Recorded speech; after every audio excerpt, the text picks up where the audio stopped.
नमस्कार दोस्तों, स्वागत है आपका द बोधि पाथ में। आज हम बात करेंगे एक ऐसी महान आत्मा की जिनकी शिक्षाएं सदियों से हमें जीवन जीने का सही तरीका सिखा रही हैं। वह महान व्यक्तित्व थे गौतम बुद्ध। उनके जीवन और उनके उपदेश हमें एक ऐसी राह दिखाते हैं जो हमें मानसिक शांति, संतुलन और जीवन की सच्चाई को समझने में मदद करती है। गौतम बुद्ध की शिक्षाएं किसी धर्म या विश्वास से जुड़ी नहीं हैं। ये सिर्फ जीवन के बारे में हैं, कैसे हम अपने जीवन को शांतिपूर्ण, संतुलित और सच्चाई से भरा हुआ बना सकते हैं। तो आइए जानते हैं गौतम बुद्ध के कुछ महत्वपूर्ण उपदेशों के बारे में जो आज भी हमारे जीवन को रोशन कर सकते हैं। गौतम बुद्ध ने जीवन को समझने के लिए हमें सबसे पहले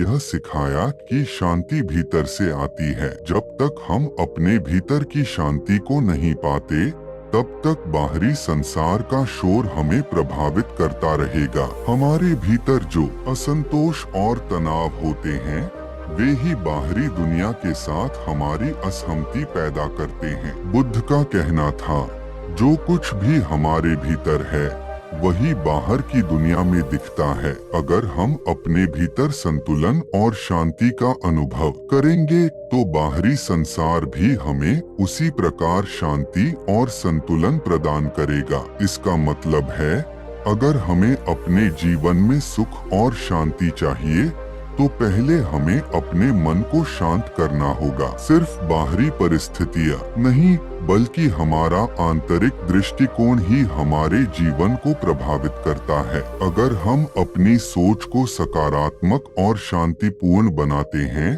तो हम किसी भी कठिनाई का सामना शांति से कर सकते हैं। गौतम बुद्ध ने कहा था, दुख जीवन का हिस्सा है, लेकिन दुख को समझने का तरीका बदल सकता है। जब हम जीवन में किसी न किसी रूप में दुख का सामना करते हैं तो हम अक्सर इसे एक अटूट और अनिवार्य सच्चाई के रूप में देखते हैं। लेकिन बुद्ध ने हमें सिखाया कि दुख को केवल एक चुनौती के रूप में देखना चाहिए, न कि किसी अंत के रूप में। बुद्ध ने यह भी कहा कि दुख से मुक्ति पाने का रास्ता हमारी इच्छाओं और अज्ञानता को समझने में है। हम जब भी कुछ चाहते हैं और वह नहीं मिलता तो हम दुखी हो जाते हैं, लेकिन अगर हम अपनी इच्छाओं को नियंत्रित करना सीखें तो हम कम दुख महसूस करेंगे। बुद्ध का मानना था कि जीवन में दुख हमेशा रहेगा, लेकिन हम इसे सहन करने की ताकत प्राप्त कर सकते हैं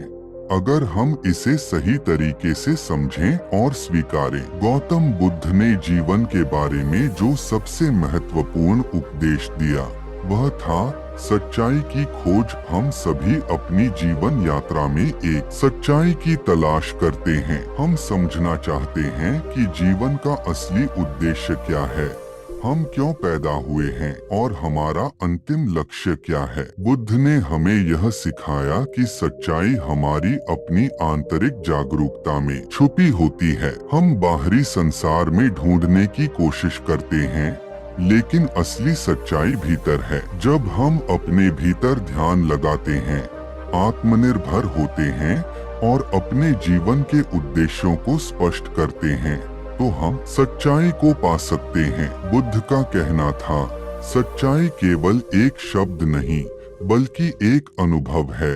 जब हम अपने अनुभवों से सच्चाई को पहचानते हैं तो हम जीवन के सारे सवालों का उत्तर पा सकते हैं। गौतम बुद्ध की एक और महत्वपूर्ण शिक्षा थी क्रोध और नफरत से मुक्ति। आजकल हम देखते हैं कि लोग छोटे छोटे कारणों से गुस्से में आ जाते हैं और नफरत फैलाते हैं। बुद्ध का कहना था कि क्रोध और नफरत से कुछ हासिल नहीं होता। ये दोनों चीजें हमारे मन को अशांत करती हैं और हमें आंतरिक शांति से दूर कर देती हैं। जब हम गुस्से में होते हैं तो हम अपनी सोच को साफ नहीं कर पाते और हमारी मानसिक शांति प्रभावित होती है। बुद्ध ने यह सिखाया कि जब भी कोई व्यक्ति हमें चोट पहुंचाता है या हमें गुस्सा दिलाता है तो हमें उसे माफ करने का अभ्यास करना चाहिए। नफरत से नफरत नहीं समाप्त होती, केवल प्रेम से समाप्त होती है। यह बुद्ध का एक प्रसिद्ध उपदेश है। अगर हम दूसरों के प्रति करुणा और प्रेम का अभ्यास करें तो हम अपने मन की शांति पा सकते हैं और दुनिया को एक बेहतर स्थान बना सकते हैं। गौतम बुद्ध ने हमें यह सिखाया कि जीवन में कोई भी कठिनाई स्थायी नहीं है। दुख और दर्द हमें कुछ सिखाने के लिए आते हैं, लेकिन जब हम इनसे समझदारी से निपटते हैं तो हम न केवल अपनी समस्या से बाहर आते हैं, बल्कि हम अपने भीतर एक नई शक्ति और समझ प्राप्त करते हैं। बुद्ध का अंतिम संदेश यही था, जिंदगी को समझो, इसे सही ढंग से जियो और इसके हर पल का अनुभव करो। जब हम अपने मन, शरीर और आत्मा को संतुलित करते हैं, तब हम जीवन में सच्ची शांति और खुशी प्राप्त करते हैं। आशा है कि आज की इस चर्चा ने आपको कुछ नया सिखाया होगा और जीवन को एक नई दृष्टि से देखने का अवसर दिया होगा। अगर आपको यह वीडियो पसंद आया हो तो कृपया लाइक और सब्सक्राइब करें और इस ज्ञान को दूसरों के साथ भी साझा करें। धन्यवाद और अगली बार फिर मिलेंगे एक नई प्रेरणा के साथ।